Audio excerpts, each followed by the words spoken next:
Welcome to this week's episode of Success in Women. I'm Linda. I'm Andrea. And today we're getting started with Christmas. As you can see, I have my Christmas shirt on and I have to show it to you. Smiling is my favorite. She's getting ready. But Andrea's got a great tip to get you in the spirit of Christmas. Well, hopefully. Anyways, I'm sure for all you wine drinkers out there, now is the time to start saving those corks instead of throwing them in the garbage. And then when you're having company, or even you're opening up a bag of chips for yourself and you have leftover and you know you're running around looking for a chip clip, just take your wine cork, slit up the center, plop. You've got a homemade chip clip, and it didn't cost you anything, and they're just laying around and recycling, and you're saving the planet. There you go. I love it. And you're not grumpy because you've had a glass of wine. There you go. So this week I'm kind of excited because Christmas is coming, and you know, people get stressed out. And when you're talking about the month of December, it goes by in a flash. Mm-hmm. But by the time Christmas comes, you're frazzled and not enjoying I'll say the holiday. I mean, the journey of Christmas. Yeah, or it, you know, it could be Hanukkah, it could be whatever it is that you're celebrating. Holiday, But that holiday spirit and all the things that you feel obligated to do. And ladies, we know you get the brunt of it. And we want to talk about equality, and we want to talk about equality in the home as well as the workplace. Mm-hmm.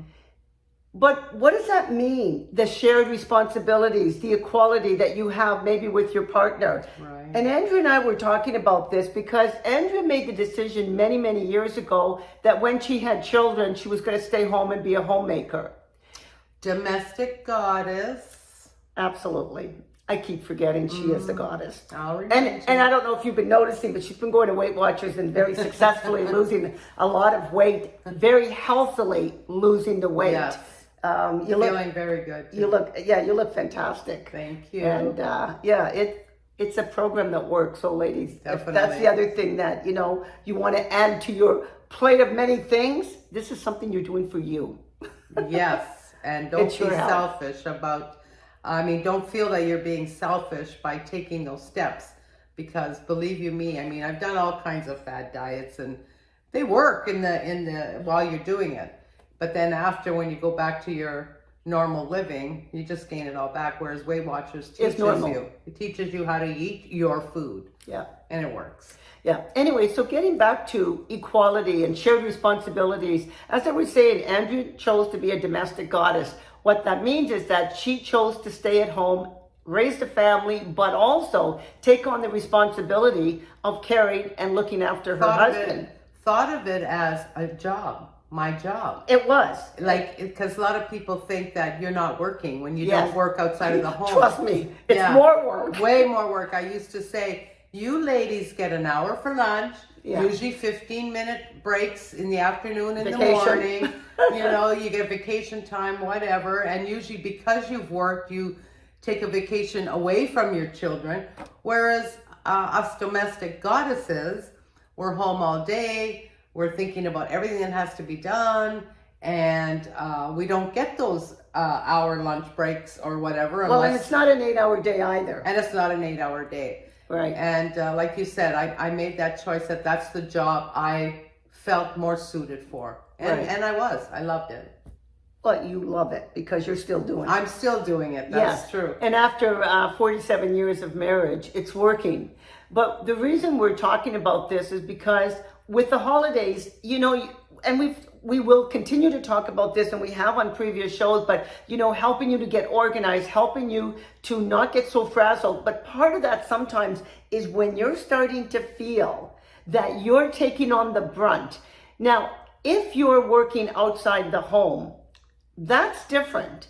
And that's where you have to sometimes have communication with your partner to say, listen, let's divvy up to make sure that, we're sort of each doing stuff. The jobs, because you go to work, you come home, there's still work to be done, and somebody has to do it. Now, if you can afford it, you can always hire somebody to come in once a week and clean your house, or somebody to actually do the grocery shopping, because now you just have to go online, you can make a list, and somebody does the shopping, delivers it to you within an hour or two, and it's like, that saves you and your partner. Exactly. And it doesn't cause any stress. Right. But sometimes, and I've seen this personally many times, where women feel like, I do everything. Mm-hmm. And when their husbands come home from work, whichever partner they have, they come home from work, and now they're expected to be, you're going off the clock, and they're coming on a new job, like a secondary job. Right. And it's not fair. And right. It causes, so this is what happens.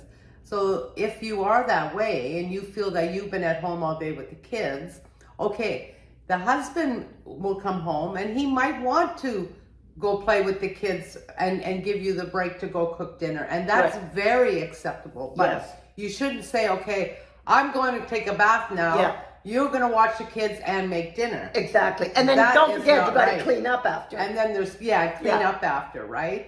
So if you do that and it's not agreed upon as a partner, then the bitterness sits in. That's the problem. The bitterness. So you're bitter that you have to do it. So then you're no good to your kids. Why are you staying home raising your children if you're bitter about it? Yes. And then the husband will come home and say, be bitter because he's worked all day, and then he comes home and he's treated like another employee. Yes. So then what might start happening is all of a sudden the husband's going off for a drink after work with the buddies. He doesn't want to come home to that. So there's so much involved. You have to communicate. You have to share equally.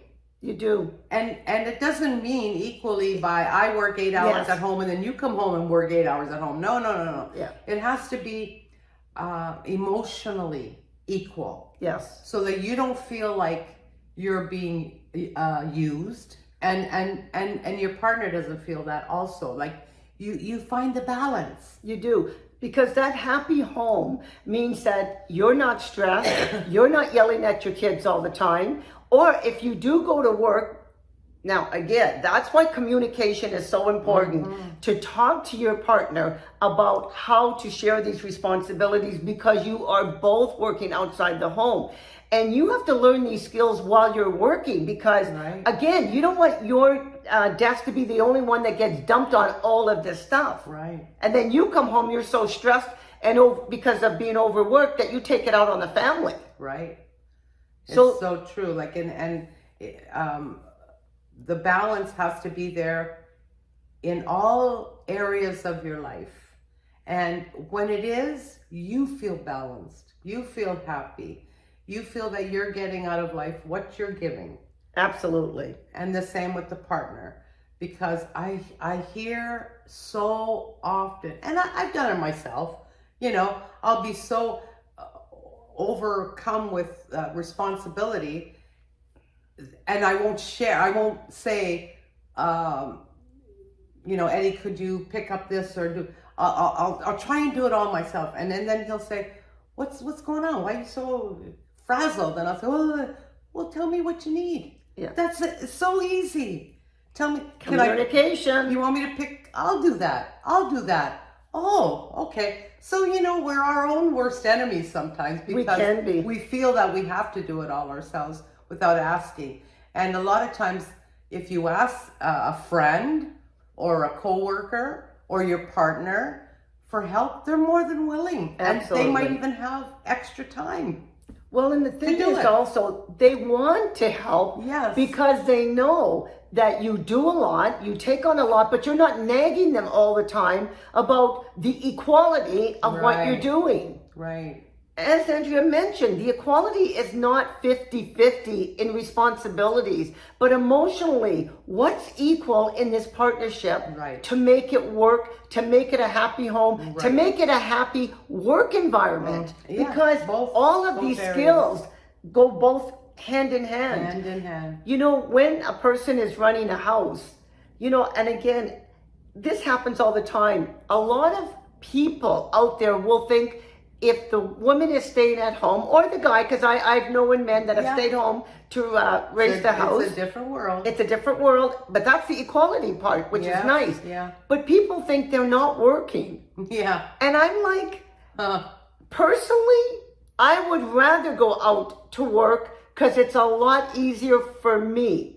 And the skill set that I have is better suited to the environment out in the professional field. Exactly. Not running a house, because that's not that makes you happy. Doesn't make you happy. It doesn't make me happy, and it takes a lot of skill sets that I don't have, because you have to juggle and balance many things. You're a nurse 1 minute, you're a friend, a confidant, you're a wife, you're a mother, a chef. A personal shopper. So many things, so many. You wear titles. a lot of hats. Wear a lot of hats. Put out a lot of fires. You're a mediator.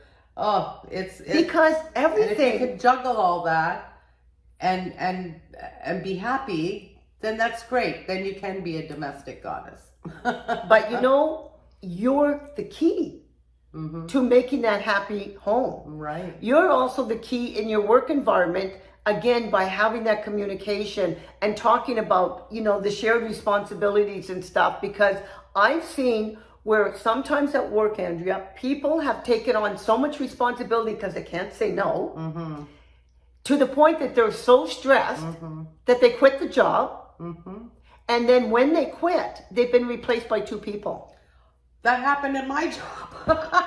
When I finally quit to stay home when I got pregnant with my second daughter, I went back a month later to see, whoever, I don't remember what. And there were 2 people doing my job.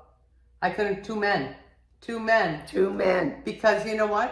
They didn't try and do it all, but I did. I did it successfully, but But you know what it is, Andrea? Again, women feel that they have to prove themselves. Do more. They have to do more, a lot more than a man would have to do. Yeah. Because it's still a man's world, unfortunately. As much as we're fighting for equality and those shared responsibilities, whether it's at home or at work, it's still a man's world. Yeah. And I know sometimes, and I remember many times, when I was married, I'd say to my husband, I said, you don't understand what it's like. Because sometimes women are almost invisible because we're secondary.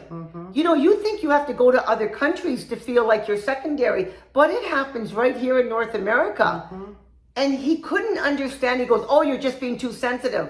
I said, it's because you're not a woman. You have no idea how people in general make us feel, and men in particular can really do that with a woman, especially if you're a couple and you go in to buy a car, or you go in to see a financial advisor, or into the bank to see a bank manager. They practically ignore that you're even there.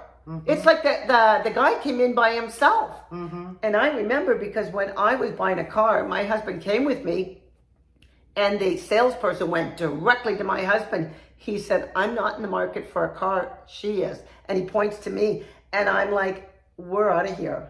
I am not, but before I left, I said to the salesman, I said, why did you do that? He goes, what?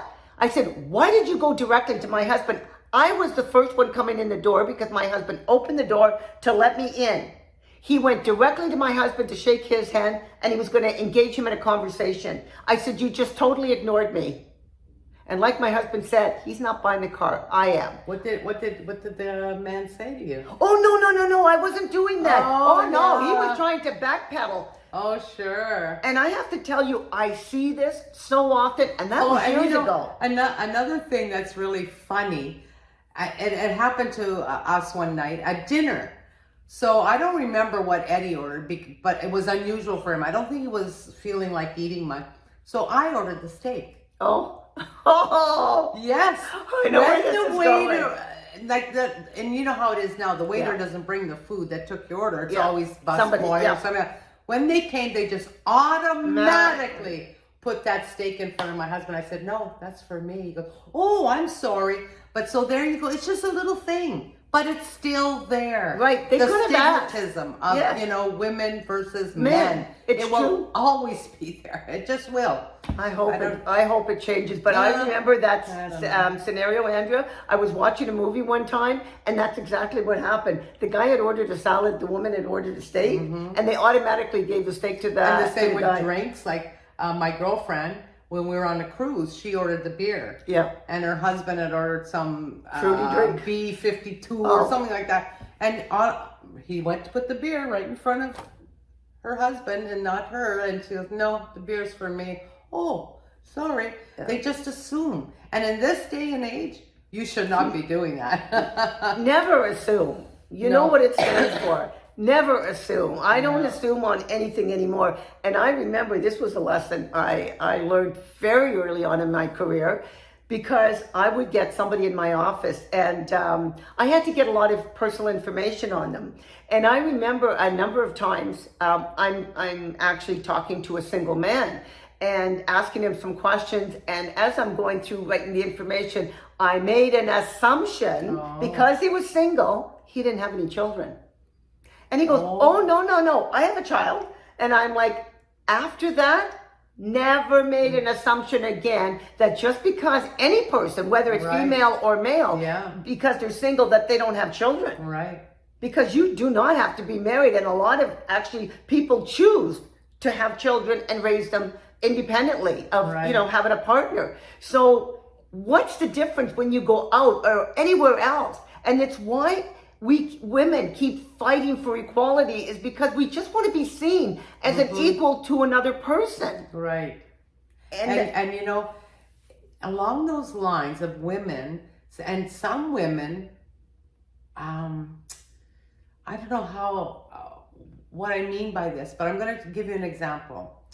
One time, Eddie and I were going across the border to the U.S. And we were younger, and he drove a real sporty car. And of course, they pulled us over. We were just going for the day. And this woman officer came to the car, and, you know, she starts checking, going through the car. Now, we were young. We'd never been through this experience before, so we didn't know what was their right to do and what our rights were, really. So, do we have any rights going through a no, border? No, I don't think so. So she started going through Eddie's glove compartment with all his paperwork. And he goes, excuse me, that's my personal stuff. And she looks at him, she goes, sir, would you prefer I went and got a male officer? She assumed that because she was a woman, Eddie was giving her a hard time. And it wasn't that at all. Yeah.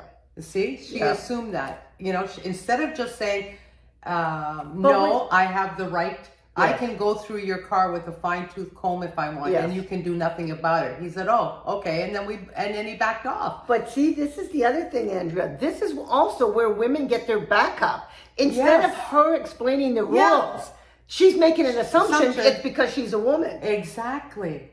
You see, so we're our own worst enemies we can sometimes. Be. We absolutely can. Or we get be. intimidated. Yes. When we go to certain places, and like, I mean, when I did work, I was in the steel business. Yeah. And my girlfriend and I were, my boss and I, and one other friend, when we used to go to the steel buyer meetings, we were probably, out of 200-300 men, there was only about 5 of us women. Yeah. But I never felt intimidated. I guess because my boss, she'd always been in the steel business, and everybody knew her and respected her. And because of that, I felt very good there. Yeah. You know, but I could see where you would like shrink in those meetings and not speak up or be intimidated by that.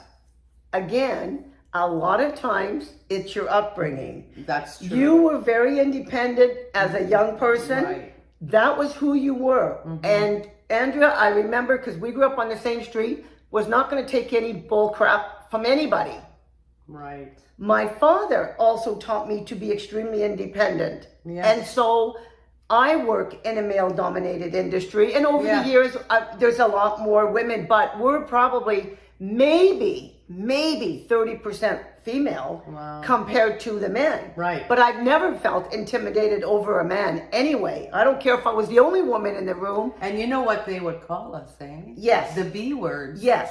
Oh, you know, and Yes. that's another thing. When women get strong and speak up for themselves, you know, people say, oh, she's such a B, or who does she think she is? Whereas a man, oh. Yeah, they're he- fine, right? Yeah, what But a great guy. even he my knows his stuff. my ex-husband, if I did sort of, and I'm not talking about pulling rank, but kind of got aggressive on something, you know, because I do.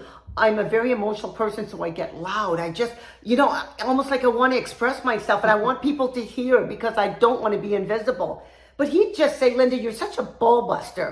Why was it okay for my husband to call me a ball buster if he did the same thing, if he was working in the same industry? No woman or no other guy would call him a ball buster. Wow. But no, I'm a ball buster because I'm a woman. And you're taking on men, you know? Yeah.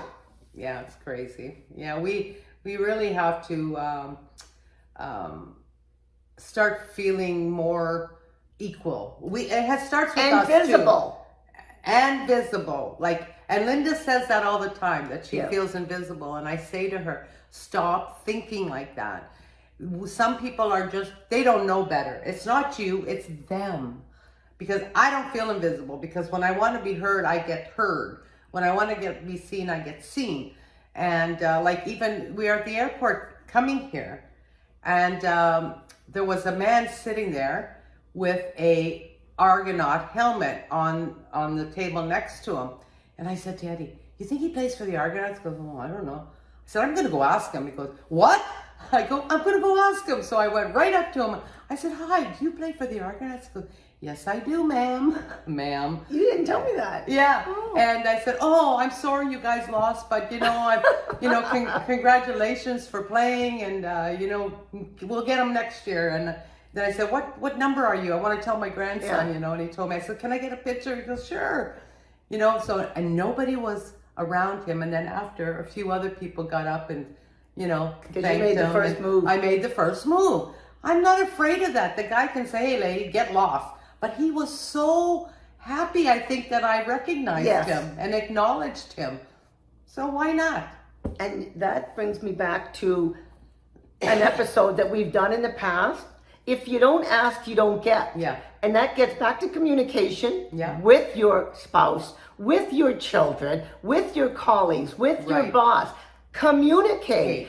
Because there's nothing wrong with asking. That's the right. worst that's going to happen for the most part is that they'll say no. He might have said politely, Yeah. you know what, yes I am, but do you mind? I just want to chill Relax. right now Yeah. before I get on my plane. Yeah. You know, he didn't. No. And a lot of people are like that. Mm-hmm. They want to be, you know, helpful. They want to make you feel good by allowing you not just to acknowledge them, but get a picture, because Right. that makes you happy. That gives something back. I'm going to say, you know, when they say give back to society, that's his way of giving back. He lost the game, so he disappointed fans, but he had somebody there that, you know, Still wanted. gave him a pat on the back and acknowledged him. Yes. You know? So he Oh, wanted to that's do great. something back.